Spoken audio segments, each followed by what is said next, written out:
미국의 현상 유지 정책이 전쟁의 시작이 되었다고 이들은 이야기합니다. 우크라이나 전쟁이라는 표현을 안 씁니다. 푸틴 대통령이 전혀 예상하지 못했던 결과입니다. 러시아는 이번 전쟁을 통해서 얻은 것도 많지만 잃은 것도 굉장히 많은 것 같습니다.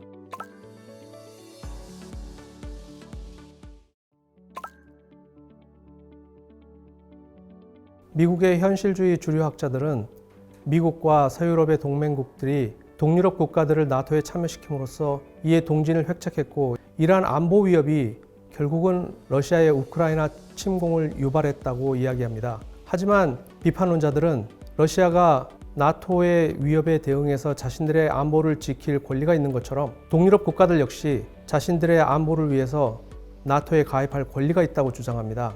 여기에서 핵심적인 사항은 바로 미국의 수동적인 자세입니다. 미국이 유럽 안보에 있어서 적극적이지 못했다는 것이죠. 미국은 2014년 러시아가 크림반도를 합병했을 때도 이를 저지하지 못했을 뿐만 아니라 이후에 정전, 평화협상에 있어서도 미국은 참여하지 않았습니다. 이러한 미국의 애매모호하고 소극적이고 현상 유지 정책이 결국은 불확실성을 키웠고 러시아 우크라이나 전쟁의 시작이 되었다고 이들은 이야기합니다. 뿐만 아니라 이번 러시아 우크라이나 전쟁 이전에도 미국은 러시아의 우크라이나 침공 의도를 알고 있었음에도 불구하고 군사적인 개입의 옵션을 너무 일찍 포기함으로써 러시아에게 우크라이나 침공에 청신호를 보냈다고 할 수 있습니다. 바이든 행정부는 아프간에서 미군 철수를 시작함으로 인해서 미국 내에서 출구 전략 없는 철군이라는 심각한 비판에 직면했습니다.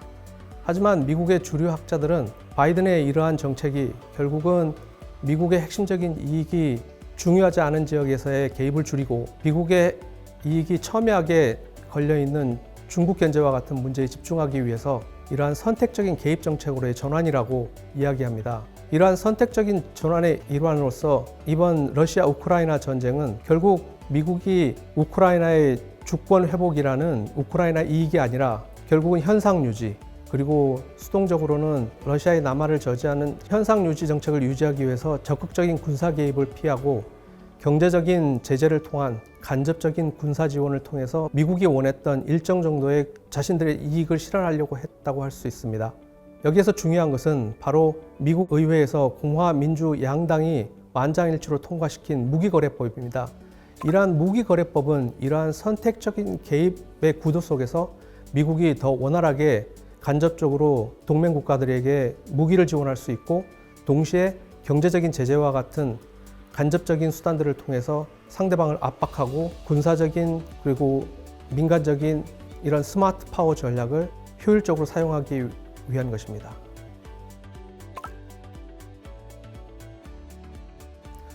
미국은 냉전 이후 전통적인 위협뿐만 아니라 비전통적인 위협, 예를 들면 테러리즘, 기후변화, 사이버 안보와 같은 문제들에서 민간의 역할을 강화함으로써 이러한 안보 위협에 대응해 왔다고 할 수 있습니다.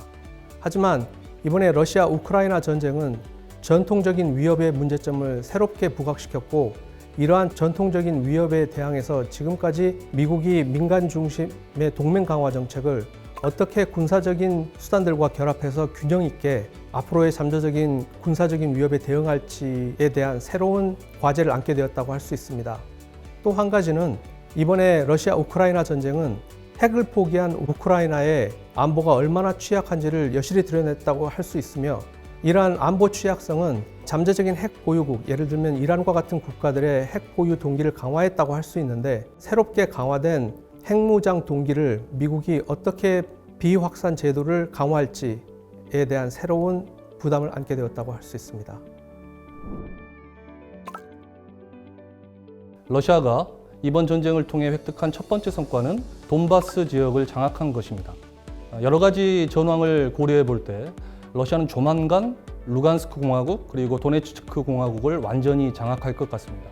그리고 돈바스 지역을 자신의 세력권으로 편입할 것으로 예상이 됩니다. 향후 러시아가 이 돈바스 지역을 분리독립시킬지, 이를테면 칠러 정권을 수립해서 별도의 국가로 남겨둘지, 아니면 자국의 영토로 병합할지는 현재로서는 불확실한 상황입니다. 그뿐만 아니라 향후 평화협상 과정에서도 러시아는 이 돈바스 지역의 지위와 영토 문제에 대해서는 그 어떤 양보도 하지 않을 것이라고 봅니다.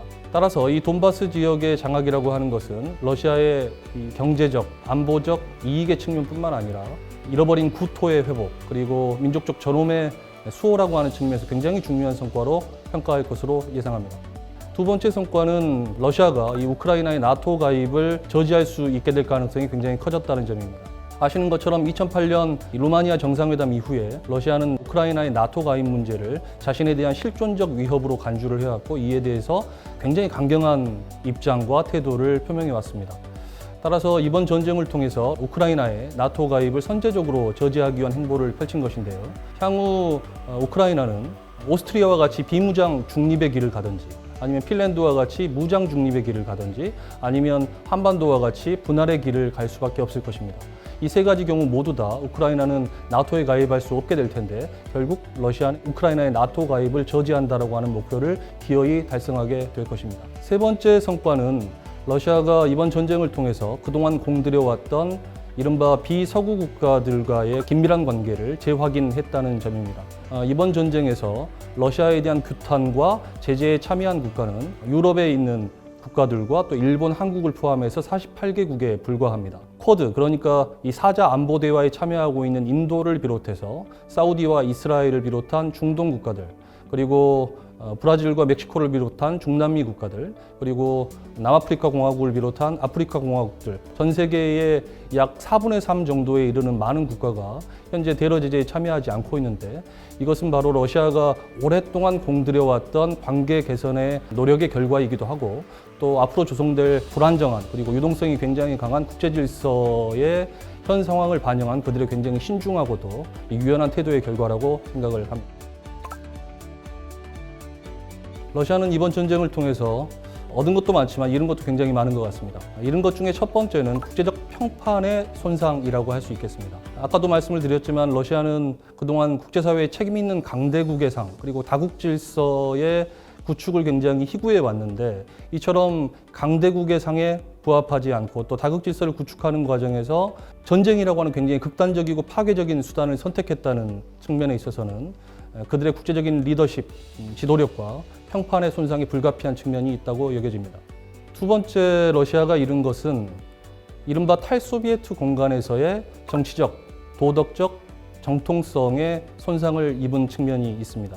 잘 아시는 것처럼 러시아는 그동안 확대 유라시아 노선이라고 하는 것을 통해서 탈소비에트 공간의 통합을 적극적으로 추진을 해왔습니다. 그리고 이 탈소비에트 공간 내에서는 이른바 러시아어 사용 세계, 그러니까 러시아어권이 존재하고 있는데, 러시아는 이번 전쟁을 통해서 우크라이나의 주요 도시들을 무자비하게 폭격하고 점령해 나가고 있죠. 따라서 그동안 러시아가 일구어왔던 이른바 러시아어권에서의 수호자의 이미지의 손상이 불가피하고, 많은 국가들이 이번 전쟁을 통해서 러시아에 대한 어떤 일종의 두려움 그리고 우려감을 더욱더 크게 가질 수밖에 없다고 생각합니다. 세 번째 손실은 러시아가 실질적으로 많은 물적, 인적 피해를 입었고, 앞으로 이 국가발전 잠재력에도 상당한 피해가 있을 수밖에 없다는 점입니다. 러시아가 그동안 구체적인 통계를 제공하지 않고 있기 때문에 정확한 실상은 우리가 알 수 없지만, 여러 가지 정황을 고려해 본다면 러시아는 이번 전쟁을 통해서 이미 많은 인적, 물적 피해를 입었습니다. 더군다나 미국과 서방으로부터 상당한 경제 제재를 지금 당하고 있죠. 물론 러시아가 이에 비교적 잘 대응하고 있다고는 하지만 경제적인 피해가 불가피하고 굉장히 선진 기술, 첨단 기술에 대한 접근이 차단되고 있기 때문에 이것이 향후 러시아 경제에 상당한 부담을 줄 것으로 예상이 됩니다. 네 번째는 러시아가 직접적인 안보 위협도 가지게 될 것 같습니다. 잘 아시는 것처럼 이번에 예상하지 못했던 핀란드와 노르웨이의 나토 가입 추진이 지금 이루어지고 있습니다. 물론 터키가 이 쿠르드족의 분리독립 문제와 연계해서 현재 반대를 하고 있지만, 만약에 이 두 개 국가가 나토에 가입을 하게 된다면 러시아는 이른바 발트해와 북해 지역에서의 안보에 심각한 위협을 맞이할 수밖에 없으리라고 생각합니다. 또 하나 중요한 것은 러시아가 잠들어 있던 독일을 깨웠다라고 말하고 있는 것처럼, 독일이 우크라이나에 대한 군사적인 지원을 이번 전쟁을 통해 적극적으로 하고 있고 군사비 지출을 대폭 강화했기 때문에 러시아로서는 상당한 부담이 될 수밖에 없죠. 또 하나 중요한 것은 일본의 이 보통 국가화 노선에 상당한 힘이 실리게 되었다는 점입니다. 이 헌법 개정과 이 재무장을 적극적으로 추진해 왔는데 이번 전쟁을 통해 그를 본격화할 수 있는 계기를 마련했습니다. 만약 일본이 그동안의 전수방위의 개념에서 벗어나서 만약 실질적으로 재무장을 하게 된다면 아시아 태평양 지역에서 특히 러시아의 동부 영토의 안보에 심각한 위협이 초래될 것으로 예상합니다. 유럽의 안보 민감성이 고조가 되었고 또 나토가 결속이 되었다고 볼 수 있습니다. 어떻게 보면 러시아의 우크라이나 침공은 탈냉전 이후 30년 동안 이어졌던 유럽의 질서를 훼손했다고 볼 수 있습니다. 그렇기 때문에 유럽 국가들의 안보의 불안감은 더 커졌고 유럽과 러시아 간의 안보 인식의 차이는 더 커졌습니다. 이에 미국과 유럽이 긴밀하게 협력해서 나토의 결속은 더 단단해졌다고 볼 수 있습니다. 미국은 나토 회원국들에 대해서 안보 보장을 약속했고 우크라이나와 그 주변에 있는 동유럽 국가들에게 군사적 지원을 했었습니다. 그리고 동시에 미국은 무기 대여법을 통해서 우크라이나에 군사적 지원을 했습니다. 물론 경제적, 인도적 지원을 동맹 국가들과 같이 했던 건 맞는 이야기입니다. 둘째, 유럽 국가들의 군사력 강화를 들 수 있습니다. 2014년 나토 회원 국가들은 2024년까지 국방비를 국민 총생산의 2%까지 증액하기로 합의를 했습니다. 그런데 2021년 나토 연례 보고서에 따르면은 나토 회원국 30개 국가들 중에 2% 목표치를 충족한 국가는 8개 국가에 불과했습니다. 그런데 러시아 우크라이나 침공 이후에 2% 목표치를 충족하지 못했던 많은 유럽 국가들이 국방비 지출에 나서게 되었던 겁니다. 특히 여기서 주목할 것은 독일입니다. 독일은 그동안 국방비 지출에 가장 소극적이었던 유럽 국가들 중에 하나였습니다. 그런데 그런 독일이 군 현대화를 위해서 1,000억 유로를 우리나라 돈으로 하면 한 134조 원 정도 되는데 이를 투자하기로 한 것입니다. 독일의 무장을 우려하는 국가들도 있지만 그래서 독일이 사실은 국방비를 2% 미만으로 지출을 해왔던 것인데요. 이번에 러시아의 우크라이나 침공이 독일이 군사비를 증액해서 현대화하는데 기폭제가 되었다고 할 수 있습니다. 셋째, 유럽의 연대입니다. 우크라이나는 유럽의 일부이고 우크라이나에 대한 침공은 결국은 유럽 안보 전체의 위협이라는 위기감이 커지면서 이러한 것들은 결국 연대의식으로 나타났습니다. 그래서 많은 유럽의 국가들이 우크라이나에 군사 지원을 했고 또 대러 제재에 동참을 하게 되었던 것입니다. 특히 독일은 분쟁 지역에 무기 수출을 하지 않는다는 원칙을 깨고 우크라이나에 대전차 무기, 미사일 등을 제공했던 것은 주목할 부분입니다. 넷째, 공동 안보와 나토 가입의 필요성이 더 커졌습니다. 2차 세계대전 이후에 70년 넘게 중립국 지위를 유지했던 핀란드와 스웨덴이 나토 가입을 추진하게 되었습니다.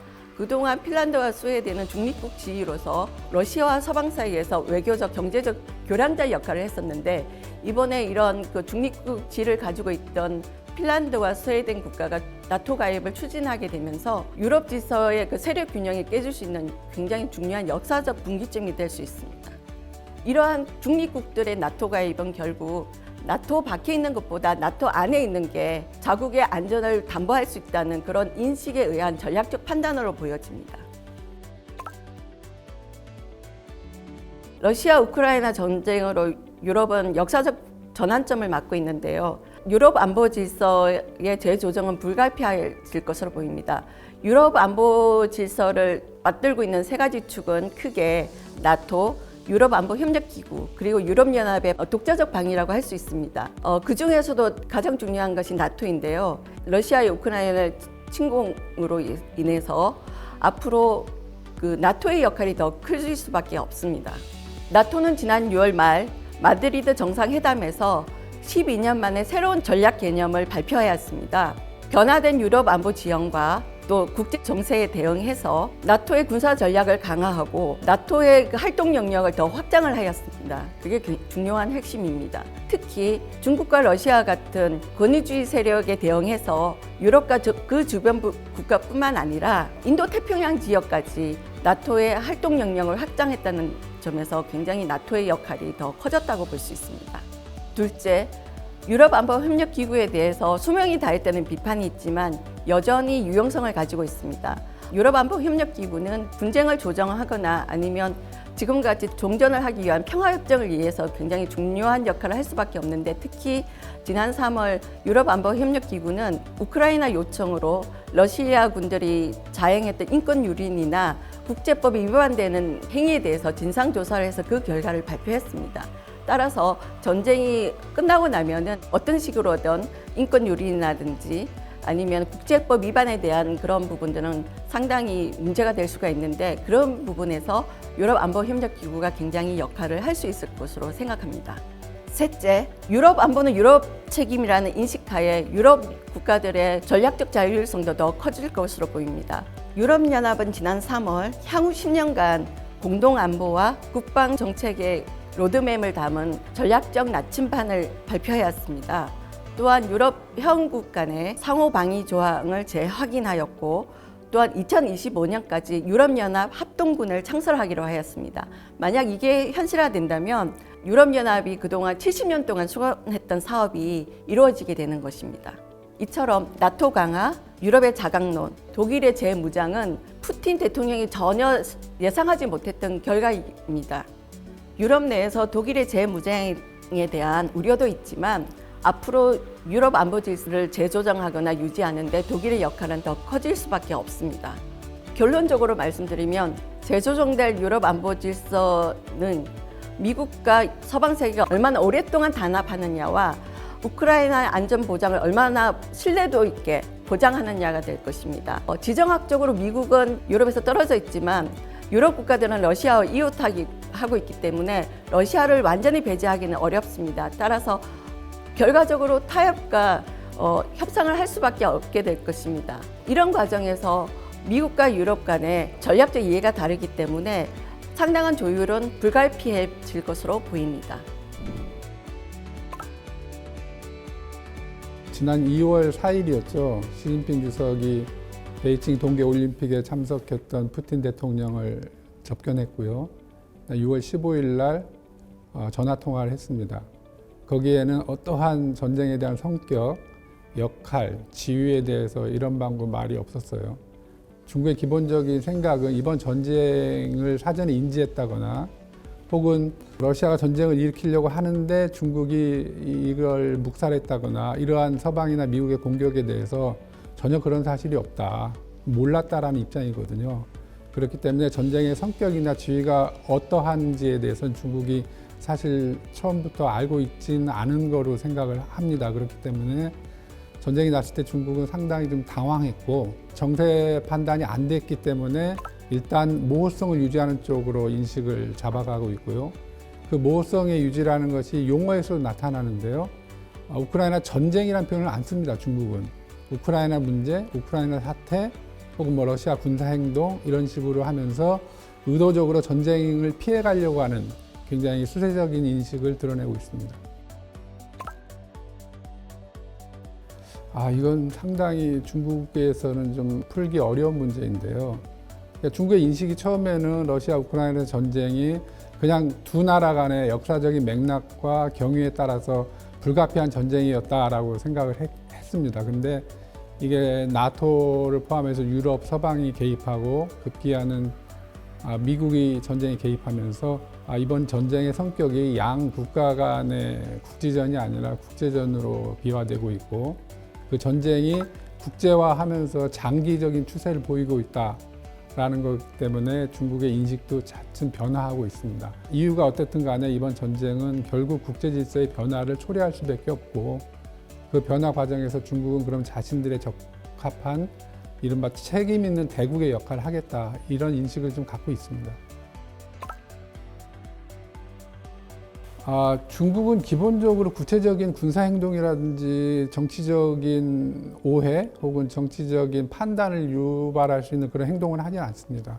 예컨대 뭐 무기를 지원한다든지 한쪽을 일방적으로 편든다든지 이런 얘기는 하지 않거든요. 중국은 러시아와 우크라이나와 모두 협력적 관계를 갖고 있고 에너지로 연결되어 있기 때문에 중국이 특정 국가를 편든다는 것은 이번 전쟁의 성격상 모호성을 파괴하고 명확성으로 간다는 뜻이거든요. 그렇기 때문에 중국은 어느 일방을 편을 들지 않는다. 다만 중국이 할 수 있는 역할은 인도주의적인 차원에서 전쟁이 초래한 그 참화 있잖아요. 참상. 이런 것을 극복하기 위해서 인도주의적인 지원을 하고 있고 실제로 중국이 적십자사를 통해서 물품 지원이라든지 의약품 지원이라든지 이런 걸 하고 있습니다. 그리고 이 전쟁이 빨리 끝내기를 원하는 게 중국의 입장이고요. 그래서 어떻게 해서든지 당사국들이 유럽, 서방, 미국 등 모든 당사국들이 대화와 협상을 통해서 정치적으로 이 문제를 해결해야 된다는 게 기본적인 입장입니다. 다만 중국이 스스로 이게 일반 평론가들이 나토라는 표현을 쓰는데요. 중국이 행동하지 않고 말로만 한다 이런 거죠. 그래서 no action talking only 이런 식으로 이제 비아냥되기도 하지만 그럼에도 불구하고 중국은 구체적인 행동으로 나아가진 않습니다. 이번 전쟁이 가져올 수 있는 국제 질서의 변화에 대해서는 동의하는 입장이고 어떤 방식으로든 미국의 역할에 변화가 있을 거라고 생각을 합니다. 다만 그런 미국의 역할이 일극 체제를 유지하는 일종의 그 불안정성은 용인할 수 있지만 이게 질서를 주재하고 질서를 책임 있게 이끌어갈 수 있는 핵심 세력으로서 미국의 역할이 약화되거나 감소되거나 이런 부분에 대해서는 굉장히 우려하고 있습니다. 즉 국제 질서가 불확실성에 빠지는 것은 우려하고 있거든요.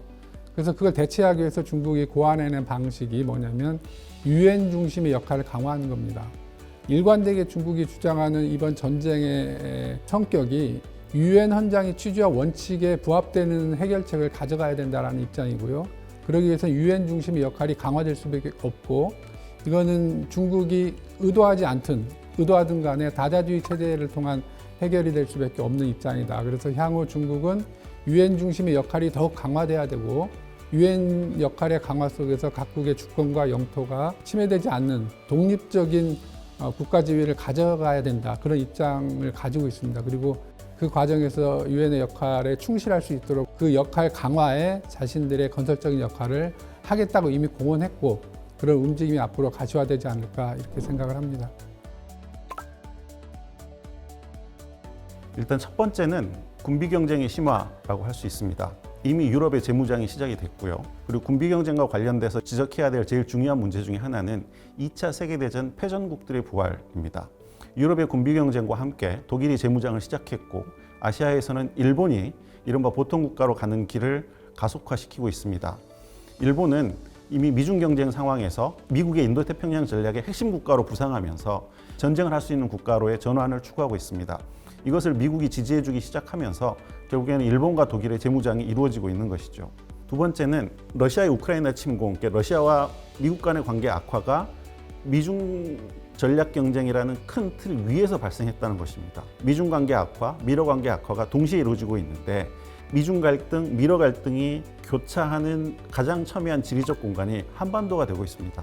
그러다 보니까 한반도는 한미일 대 북중러라는 냉전적인 갈등 구조가 첨예하게 충돌하는 지리적 공간으로 변화하고 있고 그것이 한국에는 굉장히 중요한 숙제로 다가오고 있다고 생각합니다. 그리고 세 번째는 핵무기 폐기와 관련돼서 이른바 우크라이나 모델의 실패입니다. 우크라이나는 과거 소련으로부터 독립했을 때 세계 3위의 핵무기 보유국이었습니다.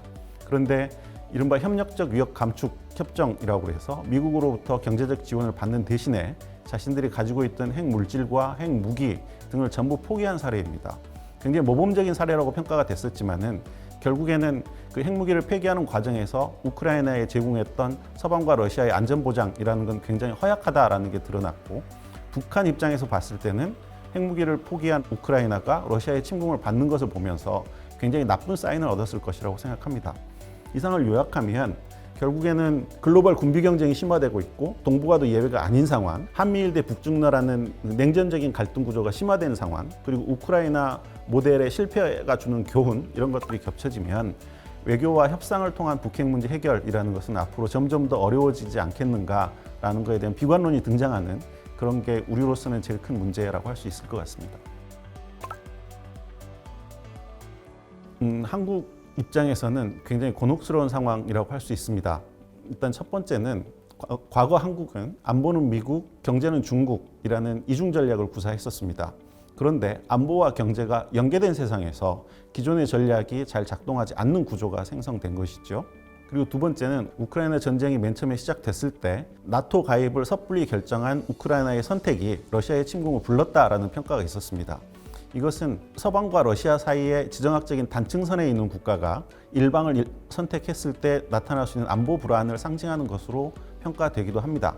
그렇다고 하면 한국으로서는 안보와 경제가 연계되어 있는 세상, 지정학적인 단층선에 있는 국가이기 때문에 한쪽을 선택할 수도 없고 양다리를 걸칠 수도 없는 완전히 새로운 전략을 구상해야 되는 시점이라고 할 수 있을 것 같습니다. 한국도 역시 미중 갈등 그리고 미러 갈등 사이에서 지정학적인 단층선에 있는 국가입니다. 차이점은 한국은 글로벌 중추국가로 발전할 수 있는 잠재력을 가진 국가라는 점이라고 할 수 있습니다. 국제 질서가 각자 도생을 중심으로 한 제로섬 게임으로 간다고 하면 제일 중요한 것은 결국에는 자강력일 수밖에 없습니다. 한국이 가지고 있는 장점을 기초로 사안별로 유연하게 대처할 수 있는 전략이 요구됩니다. 예컨대 이런 것이죠. 미국과 중국 혹은 미국과 러시아와 같은 강대국들이 관심을 가지고 있는 지리적 공간 혹은 결정적인 이슈에 있어서 한국의 전략적인 중요성이 높아져야 됩니다. 예컨대 아세안이라든지 중동이라든지 혹은 중앙아시아와 같은 강대국들의 이해가 중첩되는 공간에서 한국의 전략적 가치가 높아지거나 혹은 첨단 기술 분야 혹은 제조업 경쟁력에 있어서 한국의 가치가 굉장히 높아진다면 어느 국가도 한국을 무시하기는 어려울 것입니다. 결국에는 자강력을 기초로 한국의 유연한 대외 전략을 구사하는 게 굉장히 중요할 것 같고요.